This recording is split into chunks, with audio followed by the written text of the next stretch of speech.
O poder da escolha. Amigo pensador, creio que todos nós tivemos um dia intenso. Nesse dia intenso, nossa manhã começou com escolhas, decisões. Abrir os olhos ou continuar dormindo. Tomar banho ou tomar café. Agradecer a noite maravilhosa que tivemos ou amanheceu novamente e tudo igual.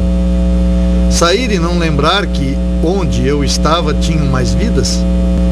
Então começou o meu dia, piloto automático ou viver? Consegui perceber o meu momento ou passei o dia e os momentos de forma como todo dia? Será que consegui parar para me ouvir ou só vivi sem ouvir?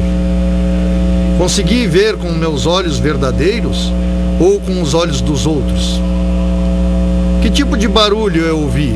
Melodias? Ruídos? Não lembro. Introspecção. Pensar no que eu penso. Sentir o que eu sinto. Perceber o que eu faço. O que está por trás das aparências. Consigo entender o que está por trás das cortinas da vida? Perceber a vida, ter entendimento da vida e dos acontecimentos da vida, se faz necessário parar para entender. Criar não se faz com a mente tumultuada. Gestão é ponto de equilíbrio. Viver é saber fazer escolhas que menos agridam nosso viver e tomar decisões que gerem ações para um bem comum. Andréas Valdrigues Lins, mentor e consultor empresarial da Sociedade do Pensamento Livre. Boa noite, amados ouvintes. Mais uma vez na noite de hoje com vocês, o sócio pensador da Sociedade do Pensamento Livre, Fiorello Agostini, mais um de nossos programas, Pensamento Livre, que tem sempre o apoio cultural da Rádio Cidade FM 98.3, a sua rádio, a nossa rádio, a Rádio do Povo, da Funerária São José, com você nos momentos difíceis da vida, da Peixe e Vida, aquários e lagos ornamentais de pequeno e grande porte. No programa da noite de hoje, nós vamos responder algumas perguntas que nos foram encaminhadas no programa anterior, de um grupo de pessoas do bairro Santa Catarina, aqui de Otacílio Costa.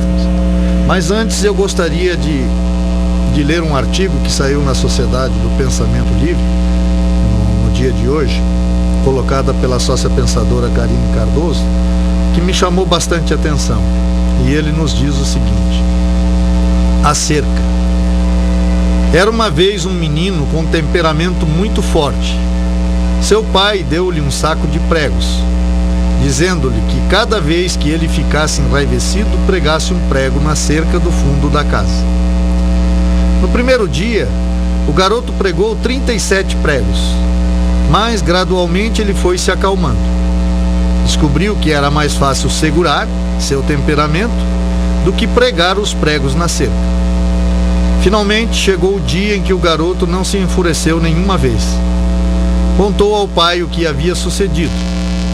E o pai sugeriu que de agora em diante, para cada dia que conseguisse segurar seu temperamento, retirasse um dos 37 pregos. Passou-se o tempo e o garoto finalmente pôde dizer ao pai que tinha retirado todos os pregos. O pai tomou o filho pela mão, levou-o até a cerca, dizendo: "Você fez muito bem, meu filho, mas a cerca nunca mais será a mesma. Quando você diz coisas quando está furioso, elas deixam uma cicatriz, assim como as marcas da cerca. Você pode fincar e retirar uma faca em um homem, não importa quantas vezes você possa dizer desculpe. A ferida, mesmo assim, permanecerá. Uma ferida verbal é tão dolorosa quanto uma ferida física." Nós vamos a um breve intervalo e voltamos em seguida.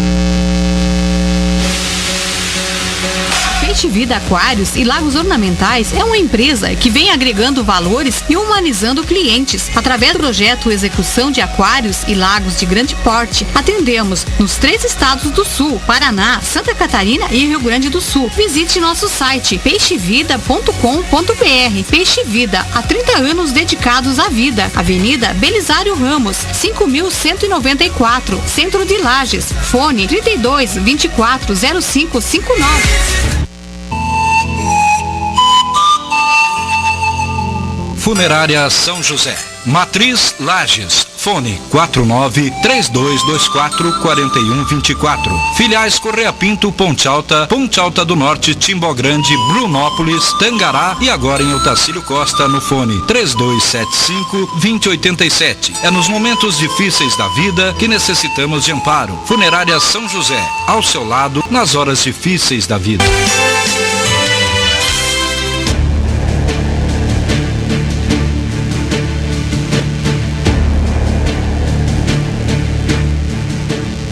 Voltamos, amados ouvintes, mais uma vez na noite de hoje com vocês, o sócio pensador da Sociedade do Pensamento Livre, Fiorella Agostini, mais um de nossos programas Pensamento Livre, que tem sempre o apoio cultural da Rádio Cidade FM 98.3, a sua rádio, a nossa rádio, a Rádio do Povo, da Funerária São José, com você nos momentos difíceis da vida, da Peixe e Vida, aquários e lagos ornamentais de pequeno e grande porte.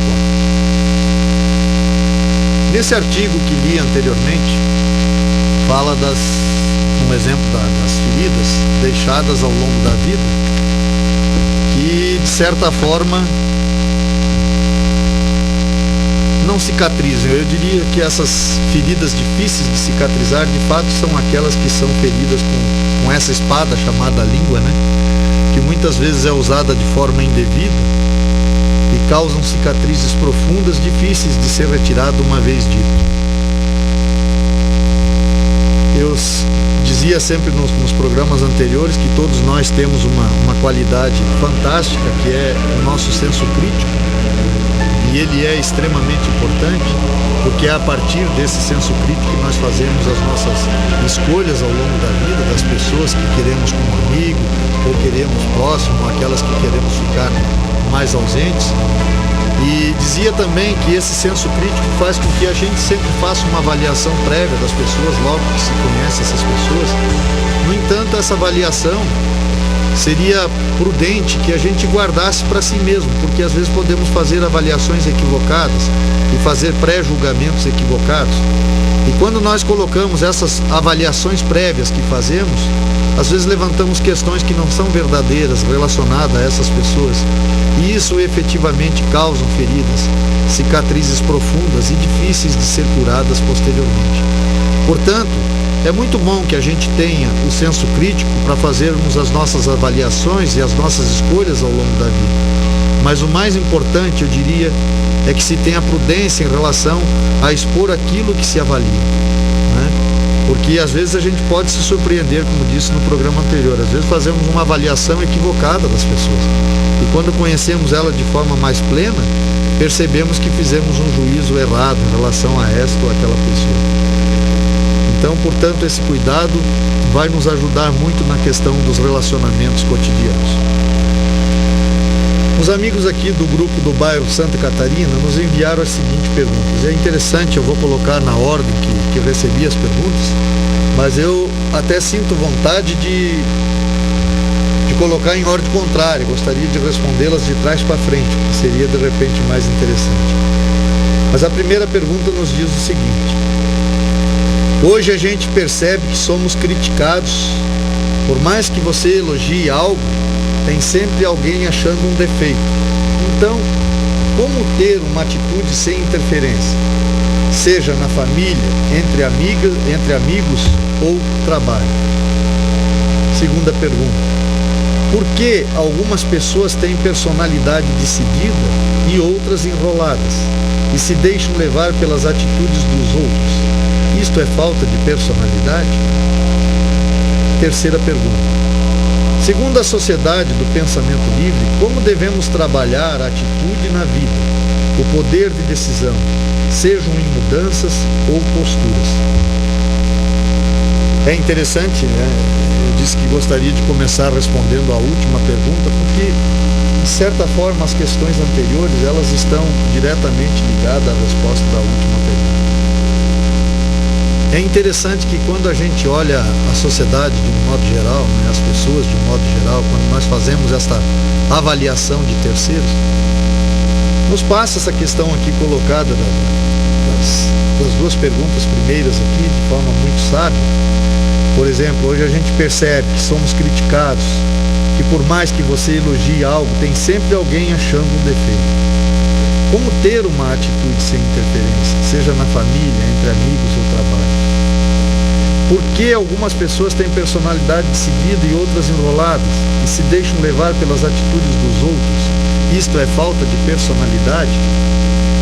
Eu diria que talvez a maior confusão humana que ocorra nos dias atuais relacionada às pessoas é uma falta de identidade relacionada ao seu próprio ser. Então, quando eu tenho dificuldades de fazer um pré-julgamento a respeito de mim mesmo, uma autoavaliação, obter de fato um autoconhecimento das minhas capacidades, das minhas limitações, quando eu não tiro tempo suficiente para me avaliar, consequentemente, eu não vivo a minha vida. Eu crio, como disse aqui já no programa anterior, um personagem. Como se fosse de fato um personagem de um filme ou de uma novela, não é verdade? E começo a viver esse personagem. E esse personagem, para tornar a sua vida sustentável, ele carece de argumentos. E como eu estou vivendo um personagem, eu não busco esses argumentos em mim mesmo, eu busco esses argumentos na observação dos outros. Eu digo que talvez esse seja o maior pecado da grande maioria das pessoas nos dias atuais. De não viver as suas vidas, de viver as suas vidas em função do que os outros pensam, do que os outros fazem ou do que os outros dizem. Esta crise de identidade, como já coloquei aqui algumas vezes, ela começa a ocorrer lá na pré-adolescência. Porque quando nós entramos na fase da adolescência, nós já somos orientados a fazer determinadas coisas, não é verdade? Optar por essa ou por aquela religião, porque o pai ou a mãe ou aquele que nos cria acha que essa religião é melhor, porque faz parte da vida dele, consequentemente às vezes nos impõe, ou este ou aquele trabalho, porque é nisso que o pai ou a mãe trabalha, então consequentemente há uma tendência natural de que passe isto para o filho e etc, às vezes com opinião de tios, de terceiros, de vizinhos, enfim, de padrinhos, e de certa forma nós começamos aí nesta fase a construir um personagem que não se identifica muito com aquilo que nós somos. E na medida que a vida se acentua, ou seja, que vamos adentrando a fase adulta, eu diria que esse personagem se intensifica. E esse personagem se torna um crítico natural daquilo que é externo, né? Ele tenta mostrar as suas aptidões ou a sua grandeza através da crítica que faz a terceiros, diminuindo pessoas e tentando assim, desta forma, enaltecer o seu próprio ser. Então o seu senso crítico é extremamente aguçado, mas é voltado para fora dele e não para ele mesmo. Ele começa a fazer uma análise generalizada de pessoas, tentando justificar através dessas pessoas o seu próprio comportamento. Seja esse um comportamento positivo, seja este um comportamento negativo. E infelizmente eu acho que isto é um mal, quase que como uma epidemia. As pessoas têm muita dificuldade de assumir de fato aquilo que elas são e se preocupam demais com a opinião do outro em relação àquilo que elas de fato são, né? E acho que essa preocupação se fundamenta no momento que elas não têm uma identidade própria. Porque quando você descobre a tua real identidade, quando você tem uma identidade própria, consequentemente a avaliação dos outros não te influencia. Porque você sabe quem você é, o que você quer, quais são os teus projetos, quais são as tuas intenções em relação à vida. Então, obviamente, educadamente, você escuta todas as opiniões que chegam até você, de amigos, de familiares, sejam de qualquer questão, sejam de questões espiritual, sejam de questão material, enfim, emocional. No entanto, você faz as suas avaliações e sabe efetivamente quais são as suas escolhas.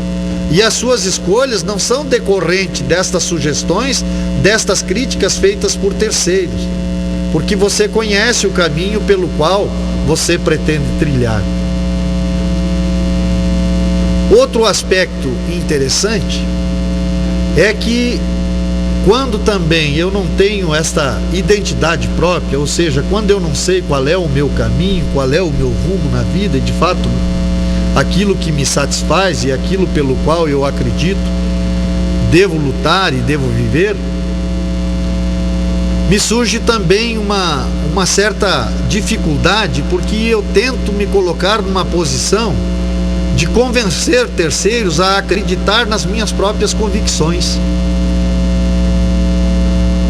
E acho que aquela pessoa que se auto-encontrou, ela não tem a necessidade de tentar impor ao outro aquilo que ela pensa, que ela acha, que ela acredita. Porque ela acredita pelo simples fato de que aquilo lhe gera um bem-estar fantástico, de que aquilo efetivamente lhe faz feliz. Como eu disse anteriormente, ela não necessita da aprovação de terceiros em relação às suas crenças, relacionada aos seus conceitos relacionados à vida. Porque quando nós temos dúvida em relação aos nossos conceitos, às nossas crenças, volto a frisar, ao caminho que devo seguir, consequentemente eu critico o outro, mas também busco no outro, quando me exponho, algum grau de aprovação. E quando esta aprovação do outro não chega, eu passo a analisar que talvez a deficiência é do outro e não minha. Mas não é do outro. A deficiência é minha. Porque o outro é o outro, eu não tenho poder de influência sobre o outro. O único poder de influência que eu tenho sobre o outro é se eu exercer esse poder de influência que reside em mim sobre mim mesmo, ampliando as minhas convicções, dando mostras da vida que vivo do ponto de vista familiar, social, religioso, enfim. Aí sim, nesse momento eu posso ser um indivíduo que gera algum tipo de influência positiva, mas sem imposições. Se aquilo que de certa forma é minha opção de vida faz bem ao outro e ele quer optar por esse caminho, muito bem, ótimo. Se não, eu sigo as minhas próprias convicções, ignorando a crítica, seja ela positiva, seja ela negativa. Esta questão de sermos criticados, eu vejo assim, eu acho que a crítica é muito bem-vinda. Tem críticas que são completamente infundadas, e obviamente aí o teu poder de avaliação é que deve fazer com que você tenha essa percepção. Eu diria que as críticas infundadas, normalmente elas não geram nenhum tipo de desconforto. É aquela velha história, elas entram num ouvido e saem pelo outro como se você sequer as houvesse escutado. No entanto, quando a crítica vem e aquilo te incomoda, às vezes ela tem um fundo de verdade. Então cabe aí, quando a crítica me vem e essa crítica me pesa, eu volto a me avaliar. Eu volto a avaliar conceitos, eu volto a avaliar a minha posição, para ver efetivamente até que ponto as minhas convicções são coerentes, né? Então digo que a crítica sempre vai existir. E esta crítica que me incomoda, ela é uma crítica produtiva, porque ela gera esse poder de autoavaliação pessoal, se de fato quero me melhorar, se de fato quero me corrigir, se de fato quero me tornar um ser humano melhor. Então a crítica fundamentada, ela não é uma inimiga, ela é uma aliada. Ela ajuda você no seu crescimento. Se você está estudando e você tira uma nota mal no colégio ou vai mal em alguma matéria, obviamente que você vai ser criticado pelos professores, não é verdade? Olha, você está muito mal em matemática ou em português. Eu diria, essa crítica tem que ser aceita como um fato real, porque ela vai fazer com que você tenha mais atenção nessa matéria onde você é mais fraco. Assim é na vida. As coisas na vida, as análises são simples. Então, quando alguma coisa nos pega demais, de fato, essa crítica é constante, não vem de uma pessoa só, ela me incomoda, então ela é a motriz do meu crescimento pessoal, porque eu me autoavalio e vejo efetivamente no que preciso melhorar. Esta questão que é colocada aqui ainda na primeira pergunta, por mais que você elogie, sempre tem alguém achando um defeito. Eu diria que para mim a crítica e o elogio, eles têm o mesmo peso. A crítica, porque como coloquei anteriormente, a crítica real, fundamentada, ela é bem-vinda. Principalmente quando ela é acompanhada de soluções, o que nem sempre ocorre. E aí você tem que ir em busca das soluções. E o elogio, ele tem o mesmo efeito, porque o elogio tanto pode te motivar, como pode te anular. Tem pessoas que vivem só do elogio. E às vezes esse elogio não é fundamentado, ou não é tão verdadeiro, ou às vezes vem até de uma pessoa que não tem um conhecimento profundo sobre aquela questão, não é? Ou que às vezes não tem conceitos bem alicerçados em relação à vida e elogia os teus conceitos, que às vezes são falhos e frágeis, não é? E você erroneamente pensa que está num caminho perfeito, porque recebe alguns elogios. Eu não sei, sinceramente, às vezes eu penso que o elogio atrapalha mais que a crítica, porque o elogio impede o crescimento. Então aquilo que você tem de competência, não há necessidade de reconhecimento. Quando você tem a capacidade de autoavaliação, você sabe, você se conhece, você sabe efetivamente naquilo que você é de fato competente. Não há necessidade de modéstia. Eu acho que há que se reconhecer qualidades como deficiências, virtudes como defeitos. Então, se você tem virtudes, você conhece essas virtudes, consequentemente, não carece de elogios em relação a esta virtude que você tão bem conhece. Novamente, isso passa pela terceira pergunta, né? Por isso que eu disse anteriormente que gostaria de começar a responder de trás para frente, porque aí entra muito essa questão do autoconhecimento. Então eu penso que o elogio é bem-vindo, porém ele deve ser avaliado com muita crítica. Porque, na verdade, assim, se me elogiam, tem que, se ele é parte da minha competência, como eu disse anteriormente, muito bem, vou me sentir lisonjeado, etc e tal, mas já sei que isso é parte da minha competência, não necessito dele para manter essa competência. E se ele, por outro lado, for falso, ele pode evitar o meu progresso, porque aí eu cometo erroneamente o pensamento de achar que está tudo bem quando de fato não está. E aí, por fim, essa primeira pergunta coloca: então, como ter uma atitude sem interferência, seja na família, entre amigos ou trabalho?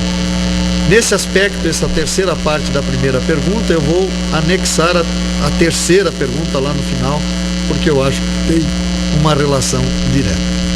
Nós vamos a mais um intervalo e voltamos em seguida.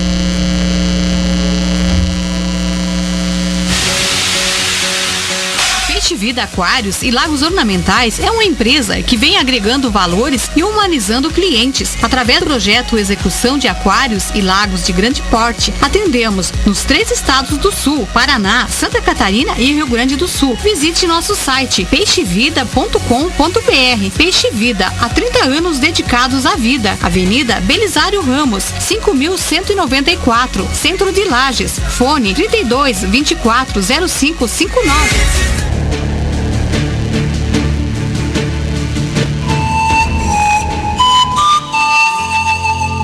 Funerária São José, Matriz Lages, fone 49-3224-4124.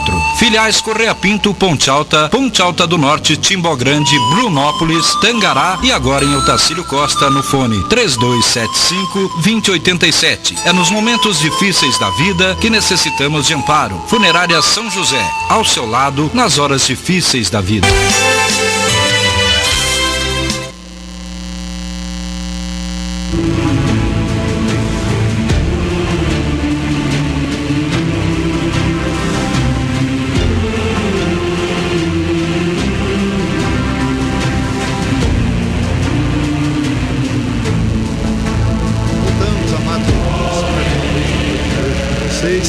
O sócio pensador da Sociedade do Pensamento Livre, Fiorella Agostini, mais um de nossos programas Pensamento Livre, que tem sempre o apoio cultural da Rádio Cidade FM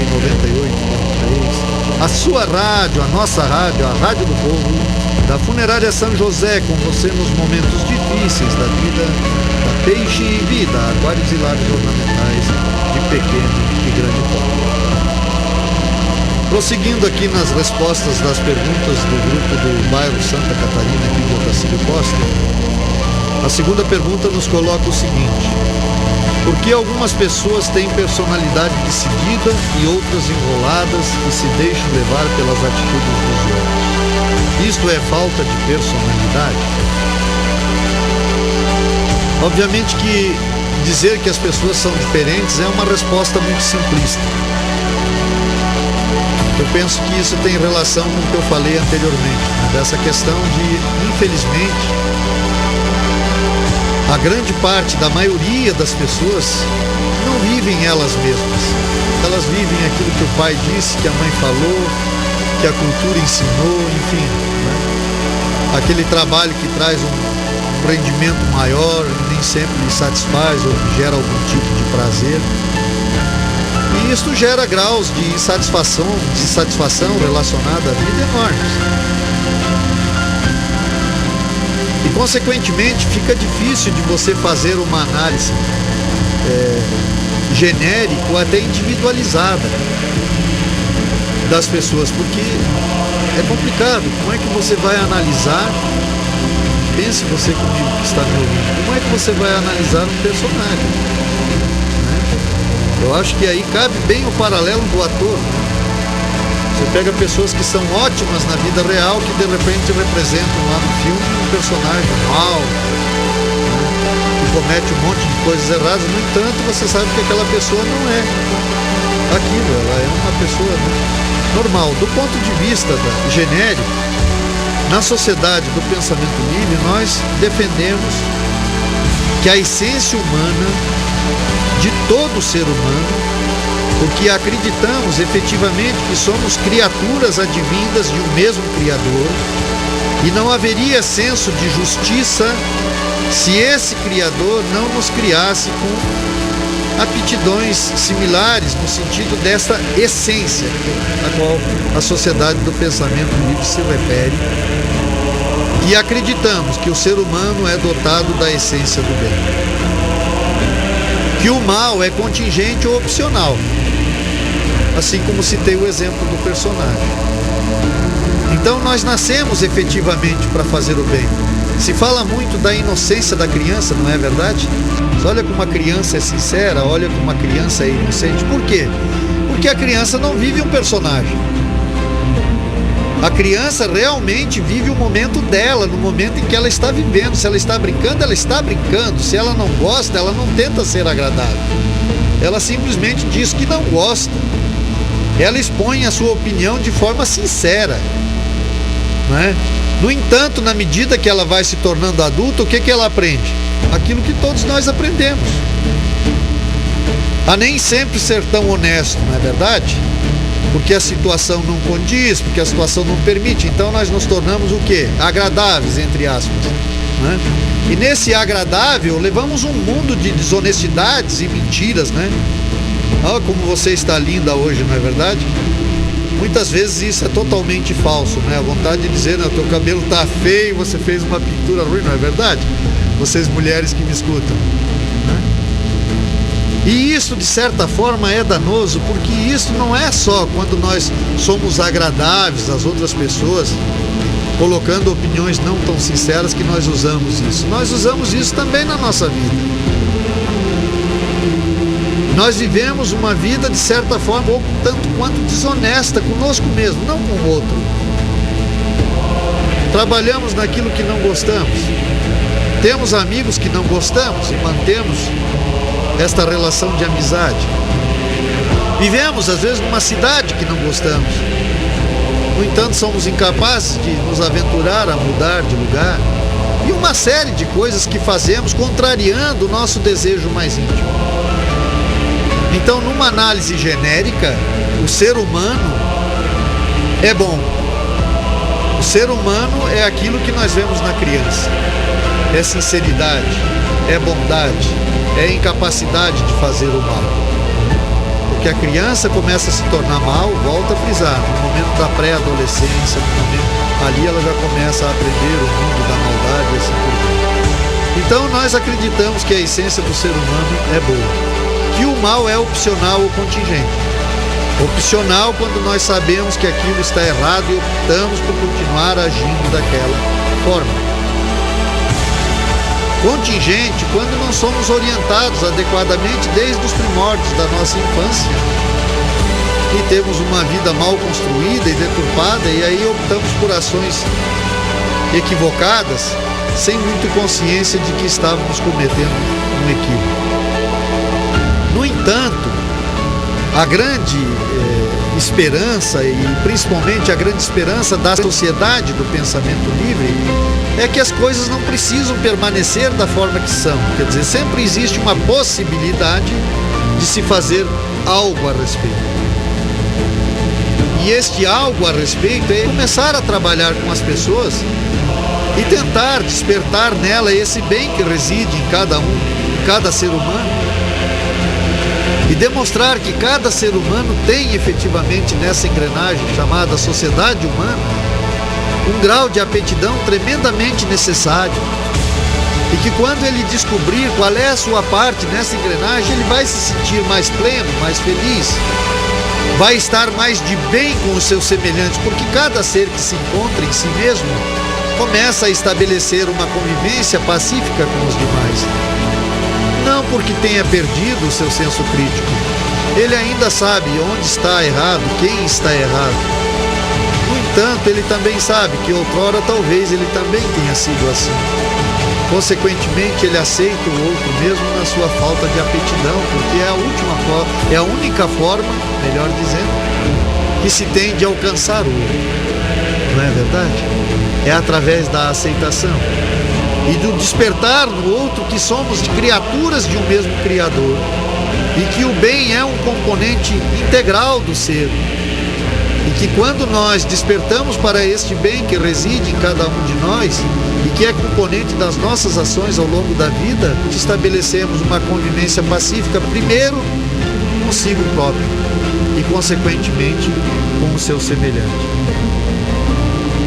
Então, obviamente, as pessoas são diferentes. Eu não vou analisar aqui o grau de personalidades de pessoas diferentes.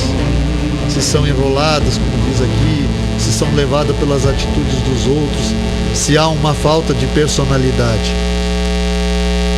Como eu coloquei aqui também de forma genérica, e infelizmente, uma boa parte da população vive realmente personagens. Tem uma personalidade própria. Consequentemente, é muito difícil de se situar na vida nesse contexto. Daí tantas vidas vazias e infelizes que a gente presencia no cotidiano.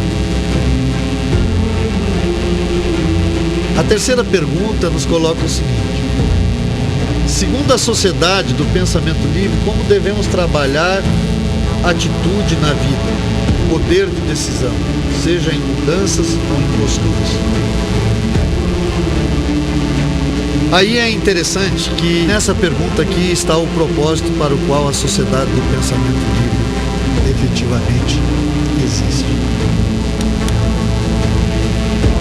Eu sempre friso que a sociedade do pensamento livre nasceu de uma experiência pessoal de alguém que vivia um personagem, como coloquei aqui, e que tinha muita dificuldade de se situar na vida do ponto de vista social, enfim, profissional, todas essas questões.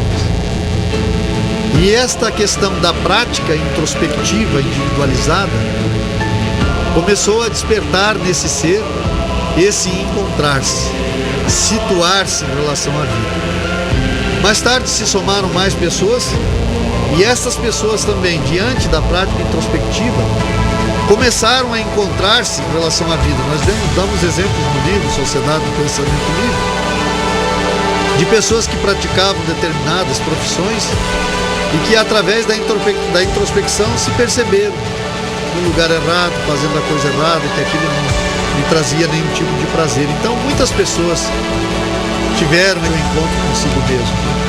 Eu vivi um exemplo na minha própria família, minha esposa, que aos 57 anos de idade, jamais se julgou capaz, porque ela tem uma dificuldade enorme no senso de direção. Para vocês terem uma ideia do que eu estou colocando, Se ela começar a fazer um risco numa página em branco, ela vai ou para cima ou para baixo, ela não consegue manter esse risco em linha reta. Então esse problema é real.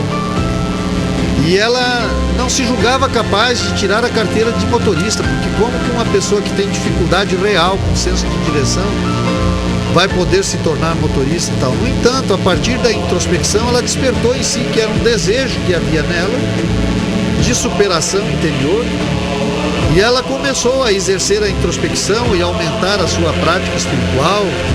Ela era praticante de orações, gosta muito de fazer jejum para superar obstáculos dentro da vida.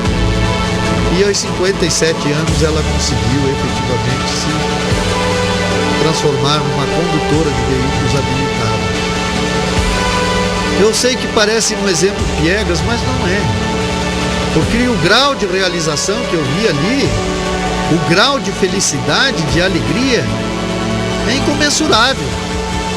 Sabe, de a pessoa se sentir capaz, de a pessoa não se sentir a parte daquilo que desejava fazer, mas não se sentia capacitado.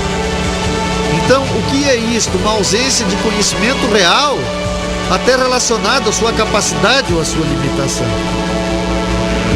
E aí surge a sociedade do pensamento livre com a introspecção e os nossos princípios que orientam a nossa melhora, que são 4 princípios de cunho pessoal e são 3 princípios de cunho coletivo. E o primeiro princípio nós colocamos, que é admissão de limites. Você poderia se perguntar, mas por quê? O que isso tem a ver na questão de trabalhar a atitude na vida, no poder de decisão ou na mudança de postura? Olha, o primeiro princípio nós colocamos a admissão de limites, porque de certa forma esse ser inconsciente que reside em cada um de nós e que constantemente manda mensagens ao nosso consciente sobre os nossos reais desejos, nossas aptidões e assim por diante, gera um conflito às vezes consciente em relação ao que buscamos, o que queremos da vida. Por outro lado, essa demanda do personagem em relação à vida, esse personagem que constituímos ao longo de toda uma vida, que recebe diversas gamas de sugestões daqui e de lá, de qual é o caminho mais coerente e mais correto a ser seguido. E ali está o ser, no meio desta confusão, estabelecendo projetos, às vezes muito maior do que a sua capacidade tem de superar e assim por diante. E por outras vezes também limitando a sua capacidade quando ele poderia realizar muito mais do que aquilo que realiza. Então o primeiro princípio que orienta o capítulo 9 do livro Sociedade do Pensamento Livre, ele nos diz o seguinte: admissão de limites.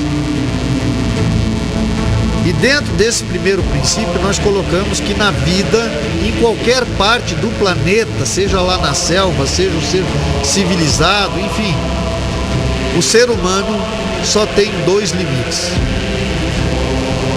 Um é o limite social, cultural, na verdade, que estabelece regras para a sociedade poder viver coletivamente. E nós sabemos que esses limites, ainda que às vezes sejam questionados, alguns deles, ele é tremendamente necessário para tornar possível essa vida coletiva. E o outro limite é o limite que ele mesmo se impõe em relação àquilo que ele objetiva na vida. Nesse primeiro princípio, nós colocamos entre parênteses lá, isto é só um propósito. Por que você tem que admitir e aceitar que o ser humano tem 2 limites em relação à vida? Porque a ideia desses princípios, na medida que eles foram elaborados, já é te levar ao caminho do autoconhecimento. Então, para você poder trabalhar com o teu ser, primeiro você tem que identificar no teu ser como é que ele se situa em relação a você e em relação à vida como um todo. Pois bem, o segundo limite, ele nos coloca, bom, se você admite que na vida existem 2 limites, um no qual nós temos que aceitar e outro do qual nós devemos lutar no sentido de superar, de estabelecer metas, então vamos em busca da superação desses limites. mesmo daqueles limites sociais coletivos que às vezes são leis que nós julgamos injustas, né? Então até por esses podemos de repente lutar. E o segundo princípio que nós colocamos, ele é interessante, que novamente lá entre parênteses está, propósito. O que significa isso? Que o primeiro e o segundo princípio da sociedade do pensamento livre não requer nenhum tipo de ação, a não ser a ação do pensamento. Ou seja, eu sou um ser humano, o ser humano tem limites que precisam ser respeitados, limites a serem superados. Eu diria que esse já é o beabá do autoconhecimento. Segundo, se esses limites me incomodam, sejam eles de nível individual ou coletivo, eu tenho que efetivamente buscar a superação desses limites. E isto é só um propósito. Então vou me colocar nessa disposição. Vou raciocinar dentro desses princípios. O terceiro princípio nos coloca a receita, vamos dizer assim, o remédio para solucionar o que o segundo princípio objetiva, superar limites. Quando ele nos diz tempo para o pensamento livre introspectivo. E o terceiro princípio, ele pressupõe ação. No terceiro princípio você age. Daí você diria assim, mas qual é a ação sugerida? A ação sugerida no terceiro princípio é tempo para o pensamento livre introspectivo. O que é introspecção? A análise dos meus pensamentos e dos meus sentimentos. Muito bem. Então no terceiro princípio eu tiro esse tempo para esta autoanálise. Então já demanda de uma ação. Eu tenho que me sentar, eu tenho que buscar esta análise mais profunda agora das coisas que efetivamente eu pretendo superar, das coisas que eu pretendo conjugar no sentido, como coloca aqui, para trabalhar uma nova atitude, um novo poder de decisão e essas mudanças de postura. Por que que nós incentivamos tanto essa questão do pensamento introspectivo? Porque uma das coisas que ficou óbvio e notório na prática introspectiva é que a introspecção, ela levanta muito mais a solução do que o problema em si. Ou seja, a introspecção é o caminho das respostas às minhas demandas. A introspecção coloca efetivamente o que eu estou fazendo de errado, mas mais que isto, ela coloca o caminho certo. Ela me dá uma luz, como eu coloquei anteriormente. Um indivíduo lá que trabalhava no ramo imobiliário, de repente, introspectivamente, veio para ele: você não é deste ramo, você é poeta. Você tem que escrever poesias, olha a facilidade que você tem em compor, etc. O outro percebeu que ele devia fazer administração de empresas. A outra, como citei anteriormente, eu preciso tirar a habilitação, porque eu não quero passar pela vida sem sentir que tenho esta habilidade, que posso buscar em mim essa superação. Ora, isso são respostas diretas a necessidades pendentes. Eu sinceramente não entendo como as pessoas não se permitem esse tempo introspectivo, quando esse é o elemento de mudança de toda uma vida, de acrescência, de situar-se, de encontrar-se, de ter um real encontro consigo mesmo, com as suas aptidões, de perceber aonde estou exagerando, aonde estou negligenciando. Por fim, o quarto princípio, se você se colocou no campo da ação do terceiro princípio, ou seja, eu estou praticando a introspecção, eu me coloco à disposição da introspecção disciplinada de manhã, eu fecho os meus olhos e eu deixo que o meu pensamento flua e me traga as novidades para o meu dia e para a minha vida. Se eu estou fazendo isto com certa disciplina, nada que mais correto que o quarto princípio da sociedade do pensamento livre. Porque o quarto princípio da sociedade do pensamento livre nada mais é do que senso de justiça. Porque o quarto princípio é ação. E ele diz: análise da transformação. Porque no quarto princípio nós fazemos questão de perguntar: você está praticando a introspecção há 30 dias? Muito bem, então chegou o momento da introspecção compreensiva na análise da transformação. 30 dias de introspecção disciplinada. Qual foi a acrescência? O que mudou? Qual foi a novidade? Porque, sinceramente, se não modificou absolutamente nada na tua vida, desista. Não pratique mais nada que eu sugiro aqui nesse microfone. Tal é a minha convicção de que 30 dias de prática disciplinada de introspecção são o elemento motriz de uma modificação, de uma transformação, de uma nova postura, de uma nova atitude que propicie uma nova ação cotidiana.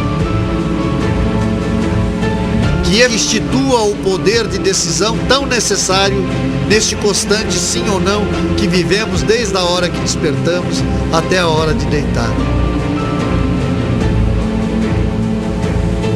Então eu diria que essa terceira pergunta aqui veio a calhar. Porque ela nos coloca, segundo a sociedade do pensamento livre, como devemos trabalhar a atitude na vida, o poder de decisão, sejam em mudanças ou em posturas. Reforço o que disse anteriormente. Introspecção. Princípios. Princípios, veja bem, é aquilo que não se altera.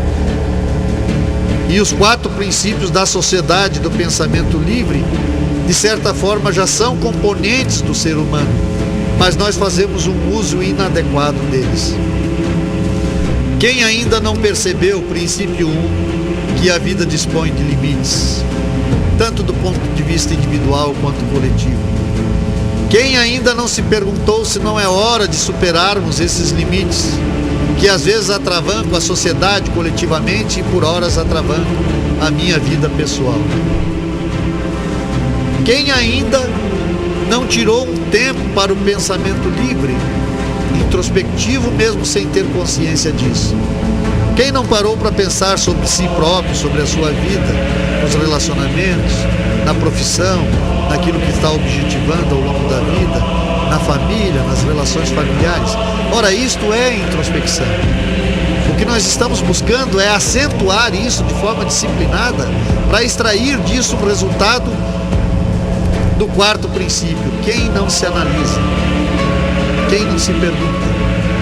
Por mais que a grande parte da sociedade hoje esteja muito mais preocupada em analisar o outro, o vizinho, o familiar, a esposa analisar o marido a esposa, os filhos, mesmo assim, num determinado momento, nós temos, através do despertar do nosso inconsciente, um momento de lucidez, de uma autoavaliação, não é verdade?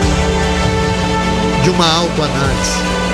E às vezes até de uma admissão de erros e tal. Felizes daqueles que já têm esses momentos com uma certa constância. A análise da transformação, ela devia estar presente em todos os dias da nossa vida. A cada final de dia nós devíamos nos perguntar, como abrir a leitura do programa de hoje, com a leitura do nosso mentor empresarial, do Andrés Valdemir, o poder da escolha. Não é verdade? E até vou repetir aqui que ele nos dizia o seguinte: amigo, creio que todos nós tivemos um dia intenso, mas nesse dia intenso a nossa manhã começou com escolha, decisões, abrir os olhos ou continuar dormindo, tomar banho ou tomar café, agradecer a noite maravilhosa que tivemos ou amanheceu novamente, tudo igual. Sair e não lembrar que onde eu estava tinha mais vidas? Não deu nem bom dia, um até logo, pessoal. E então começou o meu dia, piloto automático, ou viver, ter percepção daquilo que estou fazendo, né? Consegui perceber o meu momento, ou passei o dia, os momentos de forma como todo dia? Será que consegui me ouvir? Ou só vivi sem ouvir? Consegui ver com os olhos verdadeiros ou com os olhos dos outros? Que tipo de barulho eu ouvi? Melodias, ruídos, não lembro? Introspecção. Sugere pensar no que eu penso, sentir o que eu sinto, perceber o que eu faço. O que está por trás das aparências?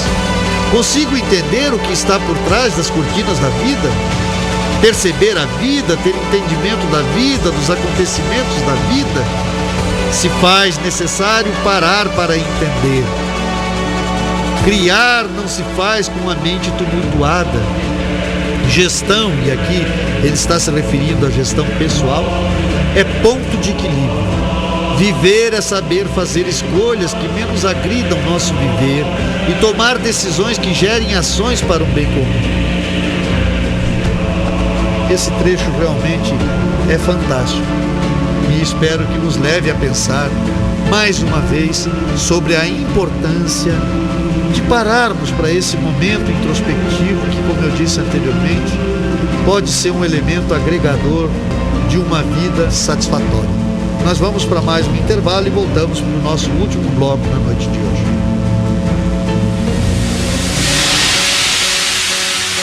Peixe Vida Aquários e Lagos Ornamentais é uma empresa que vem agregando valores e humanizando clientes. Através do projeto Execução de Aquários e Lagos de Grande Porte, atendemos nos 3 estados do Sul, Paraná, Santa Catarina e Rio Grande do Sul. Visite nosso site peixevida.com.br. Peixe Vida, há 30 anos dedicados à vida. Avenida Belisário Ramos, 5194, Centro de Lages. Fone 32 24 0559.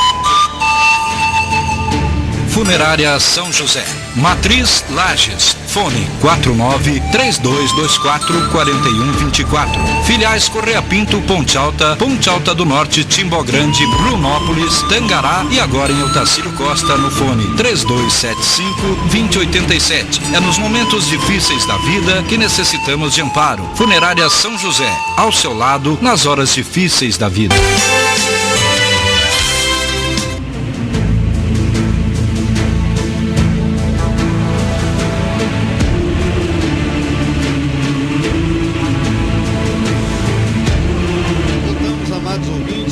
Vez na noite de hoje com vocês, o sócio pensador da Sociedade do Pensamento Livre, Fiorello Agostini, mais um de nossos programas Pensamento Livre, que tem sempre o apoio cultural da Rádio Cidade FM 98.3, a sua rádio, a nossa rádio, a Rádio do Povo, da Funerária São José, com você nos momentos difíceis da vida, da Peixe e Vida, aquários e lagos ornamentais de pequeno e grande porte.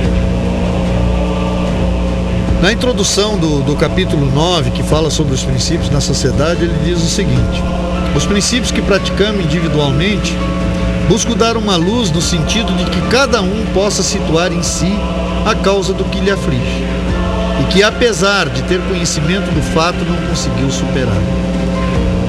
Vamos situar alguns casos, dar exemplos de superações decorrentes da prática da introspecção, que propiciou uma gama de atitudes mentais que foram consequentes a uma ação transformadora e instituiu o que chamamos de análise da transformação, predicado daqueles que, conscientes das conquistas já alcançadas, não fogem diante de novos desafios que a vida tão sabiamente lhes impõe. Pois é esta constante superação de obstáculos que nos faz sentir vivos e viver a vida de forma mais apropriada. A vida realmente é algo fantástico. E acho que se não houvesse obstáculos para nós superarmos cotidianamente, talvez fosse um tanto quanto enfadonho. É interessante que a prática introspectiva, na medida que você vai adentrando essa prática, principalmente a introspecção disciplinar, e também, por que não dizer, a introspecção compreensiva,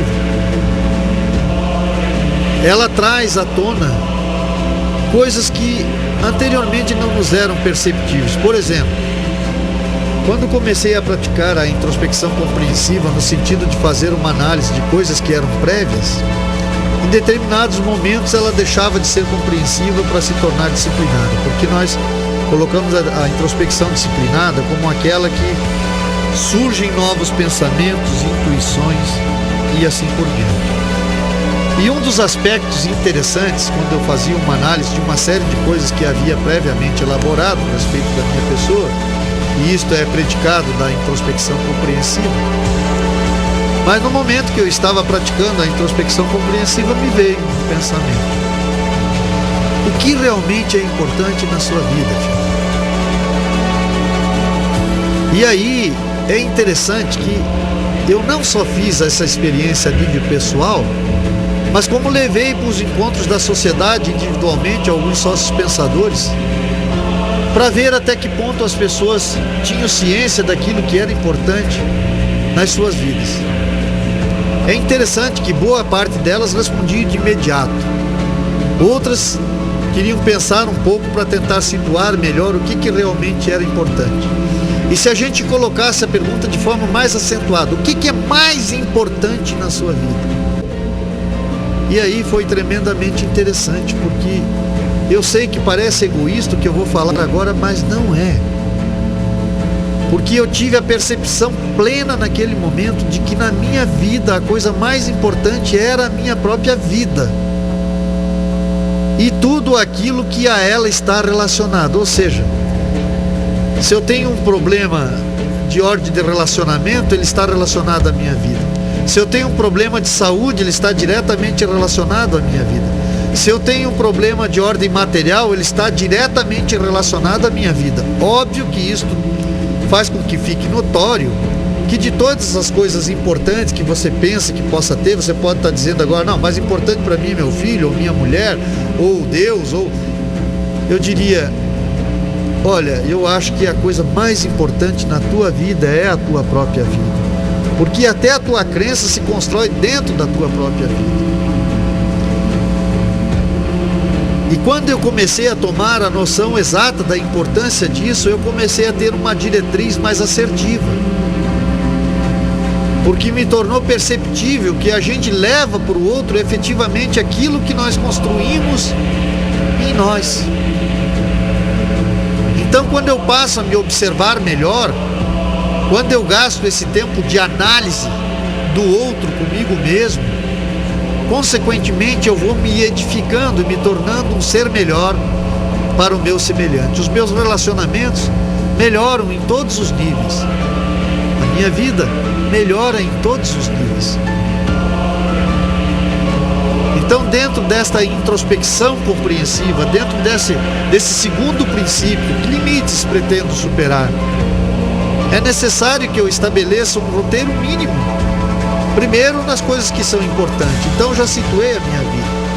Obviamente, o segundo momento, então, o que é que afeta a minha vida de forma positiva e o que afeta a minha vida de forma negativa. Isto dentro da introspecção compreensiva. Situar aquilo que afeta a minha... mas o que afeta a minha vida é o outro. Mas por que eu permito que o outro me afete? Por que eu permito? É pela sua superioridade ou é pela sua inferioridade? O que efetivamente do outro é capaz de afetar? Então eu tenho que buscar em mim um antídoto, porque o outro eu não posso modificar, para que aquilo que o outro faz efetivamente não me atinja. E eu só posso encontrar esse antídoto em mim mesmo, trabalhando a minha própria pessoa, melhorando o meu grau de aceitação, de qualidade, de limitação, assim por diante. Então, no primeiro momento, estabelecer o que é importante. No segundo momento, o que eu espero da vida? Ou seja, quais são os meus objetivos em relação à vida? Então o jovem, por exemplo, deve estar pensando, meu objetivo é estudar, me formar, arrumar um companheiro, uma companheira, seja para viver junto ou casar, o casamento está meio fora de moda nos dias atuais, não é verdade? Mas enfim, o que efetivamente, quais são os teus objetivos? Porque eu costumo dizer assim que a matéria e o ser, eles existem um para o outro, e às vezes as pessoas abominam, até em detrimento da possibilidade de uma prática espiritual, abominam a vida material como se a vida material fosse ruim, como se o dinheiro não prestasse, como se as coisas não fossem estritamente necessárias. Eu digo, não se engane, é uma via de mão dupla. Nós nascemos para as coisas e as coisas nasceram para nós. Elas fazem parte da nossa vida. E a nossa vida deve ser dotada de objetivos materiais, porque eles dão consequências à nossa vida até emocional, não é verdade? Então, obviamente, podemos aliar a nossa espiritualidade, mas para que serve a nossa espiritualidade? O que buscamos através da nossa espiritualidade? É só uma vida depois? Não se engane, não vai haver uma vida depois se você não fizer desse momento aqui um verdadeiro paraíso, um verdadeiro céu. Então que o céu e que o paraíso se instale aqui, enquanto você vive, através da sua ação relacionada ao seu semelhante. Se você que me ouve se diz uma pessoa de fé, uma pessoa espiritualizada, eu acredito que esse objetivo já está instituído na sua vida. Não pode esperar um céu aquele que faz da terra, da sua vida cotidiana, um inferno. E volto a frisar, todas as coisas geram influências, as coisas materiais, não é verdade? E não devemos ignorá-las. Então, estabelecer metas, objetivos. Quais são os meus objetivos em relação da vida? Então vou cuidar desse ser chamado eu, para tornar possível a realização destes objetivos. Muito obrigado a vocês que nos acompanharam na noite de hoje. Eu quero encerrar aqui com um trechinho do Dr. Drauzio Varela, que nos diz o seguinte: se não quiser adoecer, aceite-se. A rejeição de si próprio, a ausência de autoestima, faz com que sejamos algozes de nós mesmos. Ser eu mesmo é o núcleo de uma vida saudável. Os que não se aceitam são invejosos, ciumentos, imitadores, competitivos, destruidores. Aceitar-se, aceitar ser aceito, aceitar as críticas, é sabedoria, bom senso e terapia. Boa noite, amados ouvintes, um bom final de semana a todos e até o próximo sábado.